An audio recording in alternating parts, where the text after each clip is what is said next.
In the windswept fields of Anglesey, North Wales, a boy was born. A boy with music in his blood, and a storm coming for his soul.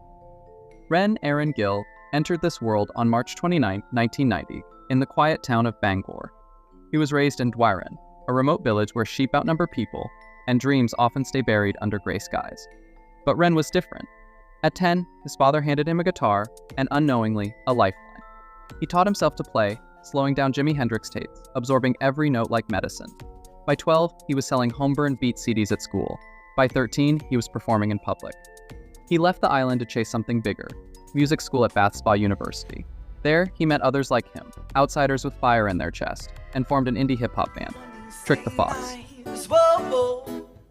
These lights burn so bright. Whoa, whoa. So I hit the pub like 8:33 with 45 quid and a packet of Wrigley's extra, just like a metal detector. Gonna have a coins in my wallet to pay for my pint of Becks. Next, I move from the bar with my job. In 2009, fate tapped him on the shoulder.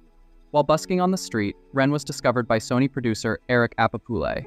A record deal followed. The dream was real, but then everything changed. Just as his career was about to ignite, Ren's health collapsed. At first, it was fatigue, then brain fog, then pain. He became trapped in his own body, bedridden for up to 23 hours a day, barely able to speak or stay awake. Doctors couldn't explain it.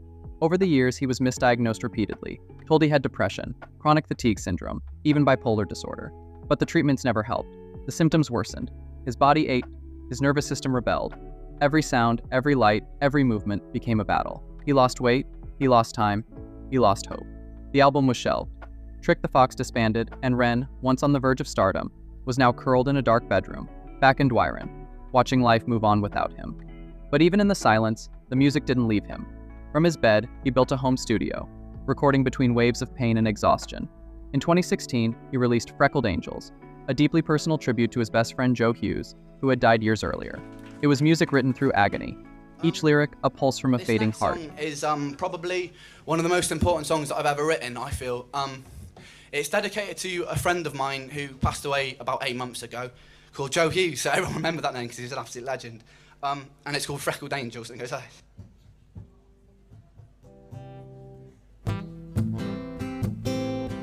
Finally, in 2015, after nearly a decade of decline, Ren found the truth. He was correctly diagnosed with Lyme disease and mast cell activation disorder, two complex conditions that had ravaged his immune and nervous systems without being detected. It was a breakthrough, but not a cure. In 2017, he flew to Canada for experimental stem cell therapy, a last resort, grueling and uncertain. And though it didn't heal him completely, it gave him back his voice, bit by bit, breath by breath. In 2013, between treatments, he moved to Brighton. There he found new energy and a new band. The Big Push, a collective of like-minded musicians who took to the streets. With raw talent and guerrilla spirit, they turned sidewalks into stages, drawing crowds, building a movement. Ren's voice was back. His fire was back. But this time, it burned deeper, fueled by everything he had lost, and everything he refused to give up. Ren Gill's early life wasn't just a prologue. It was a war story. A tale of a child prodigy struck down, misdiagnosed, nearly erased, who chose not to disappear, and when he came back, the world wasn't ready for what he had to say. This was only the beginning. Ren's war wasn't over. Though his voice had returned, his body was still locked in battle. He spent his days tethered to IV drips, his nights haunted by exhaustion and relapse. By 2022, he was living in Canada, undergoing intense treatment, hooked to an intravenous line 5 days a week, his immune system still unraveling. Touring? Impossible. Media appearances? Out of the question. But Ren had learned to fight differently. He turned inward. He wrote. He filmed. He produced. And in late 2022, from a quiet room in a borrowed home, he released a video that would change everything. Hi Ren.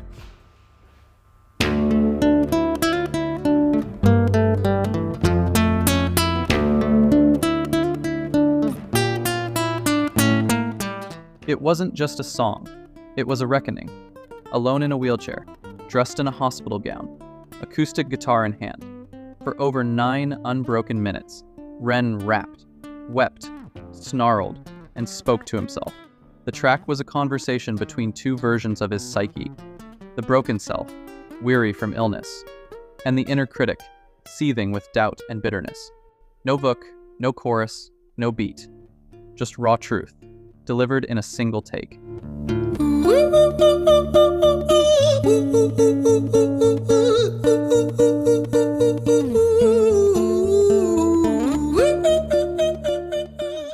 Within weeks, Hi Ren went viral. Millions of views on YouTube, thousands of reaction videos, and a tidal wave of new fans. People called it genius, brave, unforgettable. But most of all, honest. The kind of honesty you can't fake, the kind you bleed for. And bleed he had. Still in treatment, Ren couldn't tour. He couldn't capitalize in the traditional sense. But he didn't need to. He built a digital army, live streaming from his recovery room, hosting Q&As, talking to fans directly on Discord, Instagram, and YouTube. He didn't have a label, but he had a voice. And that voice echoed further than any PR campaign ever could.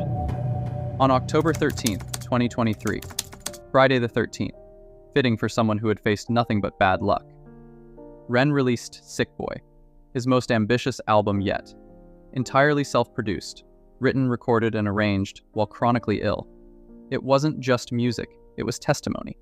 A genre-blending journey through everything he had lived through. Autoimmune collapse, misdiagnosis, neuroinflammation, PTSD, toxic fame, mental warfare, and the alienation that comes with being too sick to be seen. Each track was a scalpel, cutting open his past. In Genesis, he confronted the industry. In Suicide, he stared directly at death.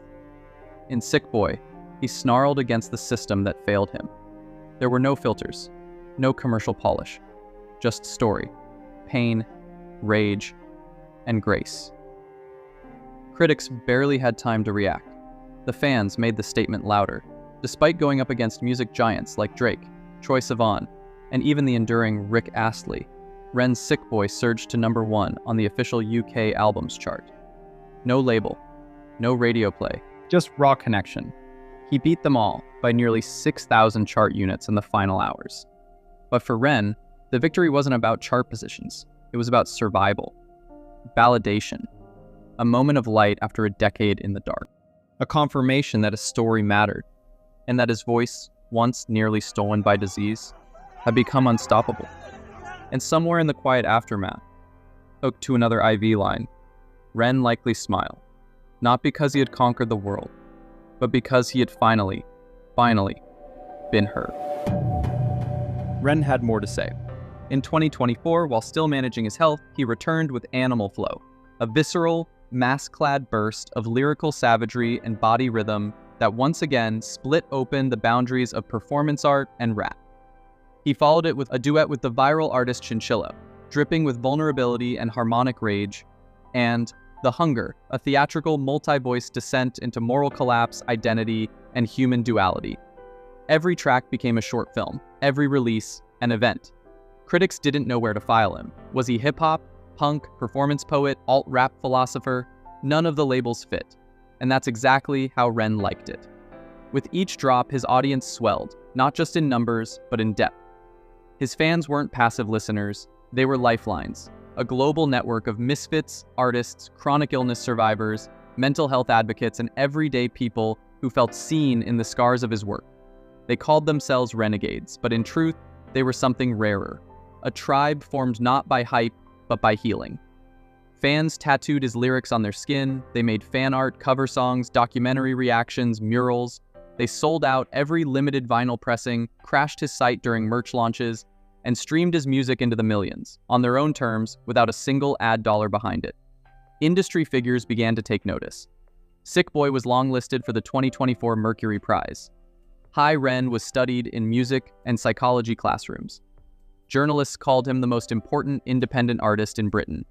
But Ren, ever grounded, remained half online, half in recovery, splitting time between hospital trips and home studio sessions. He spoke carefully, only when it mattered. He didn't tour, he didn't chase clout, he just kept writing. And only in the last few weeks, Ren has been active again with the release of his brand new EP, Vincent's Tale. Who knows what the future could hold for the young man from Wales.